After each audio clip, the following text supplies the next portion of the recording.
Halo Tribuners semuanya, kembali lagi bersama saya Rutna Solusyani dalam program spesial dari Tribun Jateng. Dimana lagi kalau bukan di Jackpot Tribun Podcast. Oke, nah Tribuners semuanya, pagi ini kita berkesempatan untuk menghadirkan salah satu sosok inspiratif nih. Di samping saya sudah ada Bapak Ferdinand Hindiarto. Halo Bapak. Halo, selamat siang Ruth. Selamat siang Bapak. Iya. Gimana kabarnya Pak? Sehat. Sehat, masa pandemi harus tetap sehat ya Pak? Nomor satu sehat. Nomor satu sehat, oke. Bapak, ini mungkin biar ngobrol-ngobrolnya lebih nyantai, lepas masker boleh ya Pak? Oke dong. Oke, dan untuk informasi Tribuners kita sudah swab terlebih dahulu ya tadi ya Pak ya? Oke, sudah aman, oke. Lega. Oke, siap Pak. Bapak, nah ini mungkin boleh menyapa Tribuners terlebih dahulu Pak. Oke, selamat siang Tribuner, selalu sehat, selalu semangat, hope and optimism. Oke, itu yang penting Pak. Oke, nah sebagai informasi juga ini Tribuners, Bapak Ferdinand Hindiarto ini telah ditetapkan pada tanggal 5 Agustus kemarin, betul nih Pak ya, sebagai rektor terpilih tahun 2021 hingga tahun 2025 mendatang. Rektor mana? Unika Pak, betul. Unika Segi Jera Pranata. Nah, terpilih menjadi rektor tahun 2021 sampai 2025, betul nggih Pak? Yes. Oke, siap. Bapak kalau boleh tahu sekarang kesibukannya apa Pak? Kesibukannya satu minggu-minggu ini sedang menyusun kabinet. Oke. Iya, tetapi tidak boleh mengganggu aktivitas rutin. Olahraga. Apa gitu? Olahraga. Betul. Apalagi masa pandemi ya Pak ya. Yes, Olahraga nomor satu. Harus rutin. Harus rutin. Oke. Bapak mungkin sebelumnya boleh diceritakan Pak ke Tribun semua cerita singkat dari Bapak, mungkin perjalanan dari karir sampai akhirnya lulus sarjana sampai sekarang jadi rektor juga. Informasinya dulu pernah jadi GM-nya PSIS, betul Pak? Iya, itu perjalanan lika-liku ya. Ya, lika-liku. Nah, boleh diceritakan Bapak? Saya kuliah di Fakultas Psikologi Universitas Gadjah Mada Jogja. Oke, coba. S1, S2, S3 di sana semua. Oke. Saya modelnya orang setia dan loyalis. Iya. Loyalis garis keras. Oke. Lalu saya bergabung dengan Unika Sugio Pranoto tahun 96. Betul. Tepat tahun ini 25 tahun. Dari awal kemudian ya kesana kemari, hampir semua tugas pernah saya jalani. Iya. Dari sekretaris redaksi majalah ilmiah, ngurusi KKN, kemudian wakil rektor 3 kurang lebih selama 10 tahun. 10 tahun nih, lama juga ya Pak? Dan ya pernah tersesat di PSIS, jadi GM, terakhir dari direktur bisnis PSIS Semarang. Lalu kemarin ya teman-teman memberi amanah untuk menjadi rektor.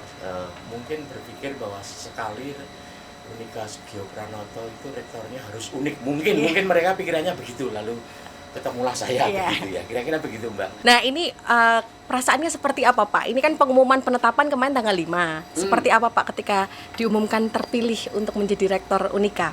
Iya, perasaannya santai karena sejak awal saya berangkatnya santai gitu. Iya betul. Jadi ketika diminta untuk mendaftar menyanggupi calon rektor ya bagi saya bukan sesuatu yang istimewa, tetapi disiapkan dengan serius. Oke. Tetapi bahwa lalu tidak ada ketegangan dan sebagainya tanpa itu sih santai aja. Santai aja ya Pak. Di kampus saya dikenal sebagai sosok yang suka ngekek-ngekek ya, saya tetap ngekek. Nggak semanang ya Pak ya? Nggak bisa. Nggak nyanda. Begitu mikir yang agak sepaneng serius gitu, saya nggak kuat. Oke. Termasuk ketika profil pemilihan rektor itu, saya diminta foto oleh panitia. Iya. Ya, saya kirimkan foto ketika main sama PBI. Oke, ya betul Pak. Ditolak pula. Pak yang serius. Ya, serius Saya begitu. Termasuk tagline saya kan dibutuhkan playmaker agar tim main dengan benar. Gitu kira-kira. Jadi ya kemarin diumumkan itu ya oke, ini saya terima tanggung jawab ini. Tentu saya kalau sudah melakukan sesuatu biasanya akan total. Iya. Saya. Oke. Semua yang saya punya, semua yang saya bisa biasanya akan saya berikan sepenuhnya untuk tugas itu. Kira-kira begitu Pak. Oke. Mungkin kalau orang-orang lihatnya covernya luarnya kayak nyantai gitu ya Pak ya, nyelo gitu. Padahal kalau misalnya udah dikasih tanggung jawab ya tetap total tadi Pak. Ya, supaya bisa tetap total secara konsisten. Iya betul. Butuh refreshing. Iya betul Pak. Disitulah petak kanan harus sering dimainkan dengan guyon-guyon olahraga. Ya. Oke. Kalau untuk respon dari keluarga sendiri seperti apa Pak mengetahui terpilih nih Pak? Karena saya tidak bilang ke anak istri. Oke. Jadi setelah poster pemilihan rektor itu keluar, barulah anak dan istri tahu. Dari medsos dan sebagainya. Lalu mereka kaget, apa kurang ajar, kasih tahu gitu. Ya kan namanya hidup kadang-kadang harus ada surprise ya. Tapi karena kebetulan anak-anak saya udah gede, yang gede udah kuliah S2 di psikologi UGM, yang kecil SMA kelas 12, ya. Dia juga pengen masuk psikologi UGM juga, ya sudah. Lalu kita coba saja.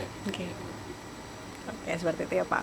Berarti respon dari awalnya berarti uniknya nih nggak cerita sama sekali ya Pak sama keluarga ya Pak? Saya ngisi formulir kesanggupan juga diem-diem. Oke, teman-teman di kampus juga nggak ada yang tahu. Oke. Sama sekali.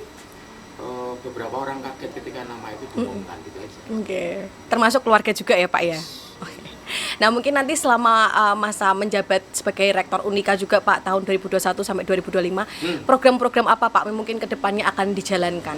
Iya Mbak Ruth, ini situasi saya mendapat beberapa WA menarik dari beberapa teman rektor kampus lain. Selamat Dik, selamat Mas jadi rektor di masa badai dan topan. Iya. Aliasnya pandemi ya. Aku jawab, yang kebetulan karena rektornya Ali Topan anak jadi ya pas aja gitu. Tantangannya berat, situasi pandemi jelas. Iya, betul. Jelas berdampak pada banyak aspek kehidupan toh. Termasuk banyak juga mungkin calon mahasiswa yang kena dampak orang tuanya secara ekonomi dan sebagainya.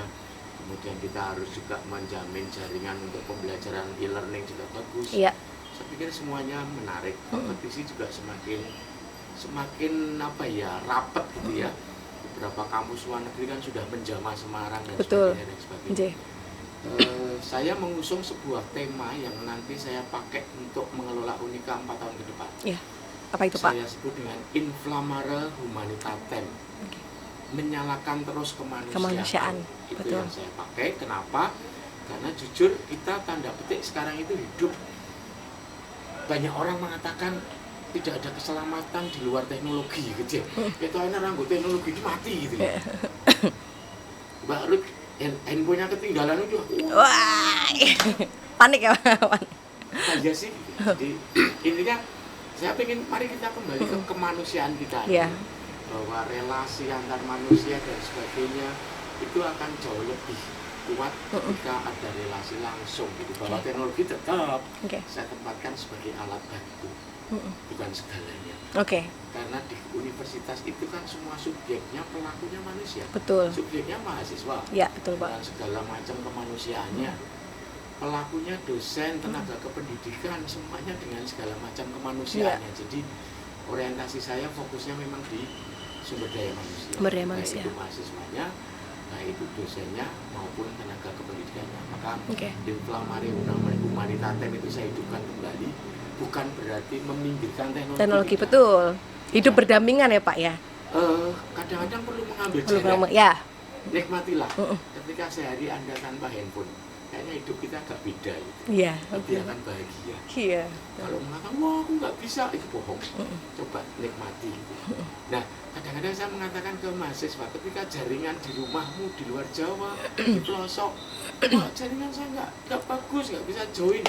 Bukan berarti lalu kamu kehilangan kesempatan untuk belajar. Iya. Silahkan belajar dengan cara yang macam-macam.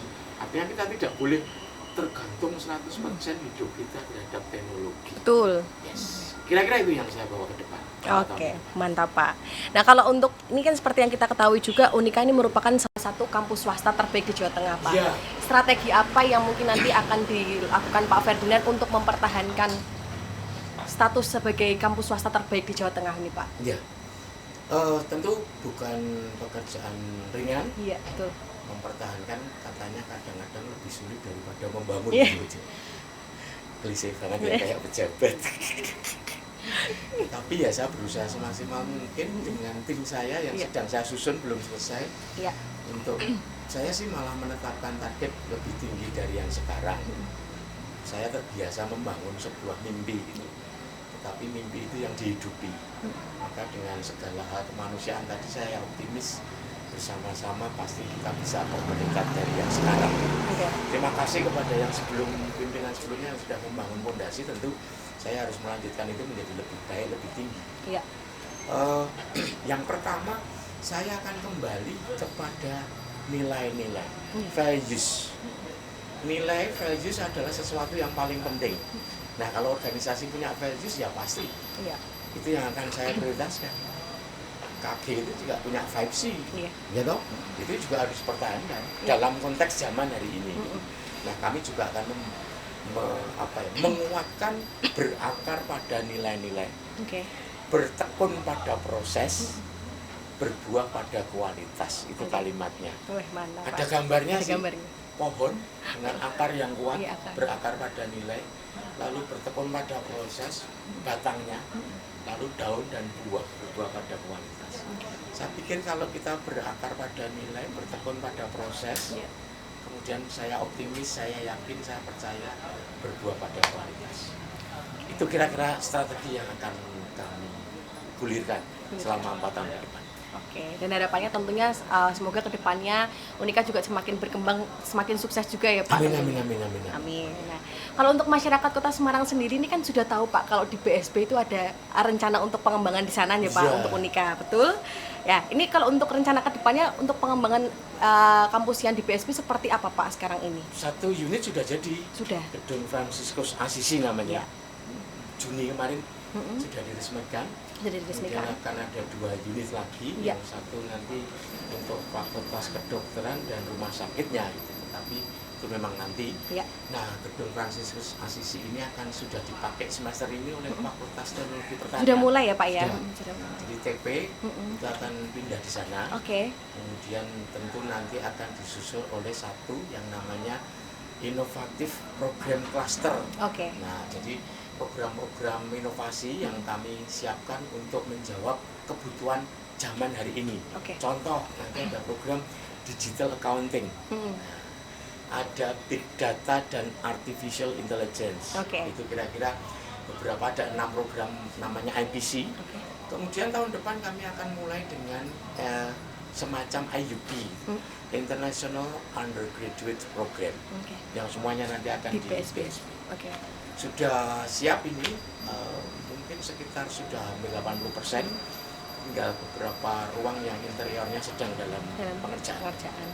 Tapi tadi sudah ada 1 gedung yang sudah ini ya Pak ya, sudah dioperasikan besar, lengkap dengan, jadi ditata dengan konteks hari ini.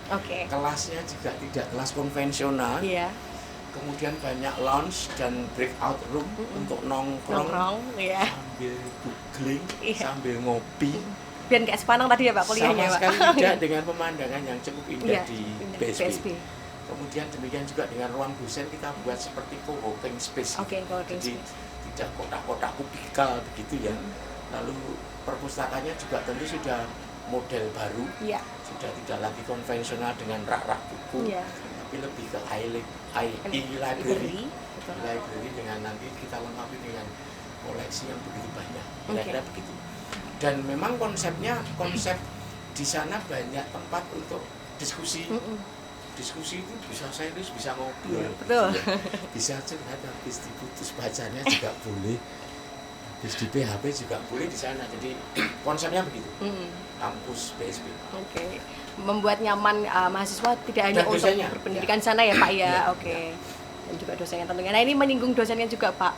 Untuk kedepannya selama masa kerja dari Pak Ferdinand juga, bagaimana mungkin trik-trik yang akan dilakukan Bapak untuk meningkatkan istilahnya kualitas dari para dosen Unika sendiri Pak? Ya, nomor 1 karena tadi berakar pada nilai Mbak, maka saya mendasarkan semua hal yang nanti dikerjakan itu pada yang namanya perutusan. Kira dapat gambarnya agak di zoom soalnya buat. Perutusan itu apa toh? Sebenarnya gini loh, saya bekerja di Unika itu tidak sekedar bekerja, saya diutus. Karena kami Universitas Katolik, saya merasa bahwa saya diutus oleh Tuhan. Untuk apa? Ada 3 perutusan. 1, menggembleng generasi muda dengan ilmu pengetahuan dan moral karakter yang dewasa, supaya mereka berani mengambil peran sebagai pemimpin. Itu perutusan pertama. Jadi dosen-dosen itu tidak sekedar mengajar, tetapi juga mendidik bicara moral dan karakter supaya siap menjadi pemimpin. Itu perutusan pertama. Perutusan yang kedua adalah mengembangkan dan menyebarluaskan ilmu pengetahuan demi semakin baiknya kehidupan manusia. Jadi tidak sekedar mengajar tiap hari rutin, penelitian yang sekedar menjalankan rutinitas tidak. kami harus mengembangkan dan menyebarluaskan. Maka nanti Tribun juga pasti akan kami undang secara rutin 3 bulan sekali. Hasil-hasil riset para dosen yang aplikatif, yang bisa langsung dipakai, diterapkan oleh masyarakat demi semakin banyak kehidupan. Demikian juga kami akan mendorong skripsi tugas akhir itu yang bermanfaat bagi martabat kehidupan manusia yang lebih baik. Kira-kira begitu. Itu keputusan kami. Maka ya dosen kami dorong ke sana. Ya.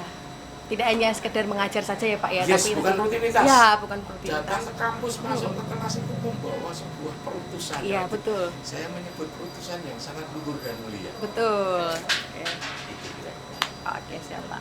Kalau untuk kerjasama dari Unika sendiri Pak, dengan kampus-kampus di Indonesia ataupun mungkin di luar negeri, sudah ada dengan siapa saja dan kedepannya seperti apa Pak Ferdinand? Ya, kami tentu sudah banyak bekerjasama, bergabung dengan banyak asosiasi. Betul. Ada juga yang university to university, baik di dalam maupun di luar. Kalau di Indonesia jelas kami bergabung, namanya APTIK, Asosiasi Perguruan Tinggi Katolik se-Indonesia. Se-Indonesia. Kalau ada ke Bandung ada Parahyangan. Parahyangan, betul. Di Jakarta ada Atmajaya. Ya. Di Jogja ada Atmajaya, Sanata Dharma. Sanata Dharma. Surabaya ada Widya Mandala sampai Pontianak, Palembang, Medan. Iya.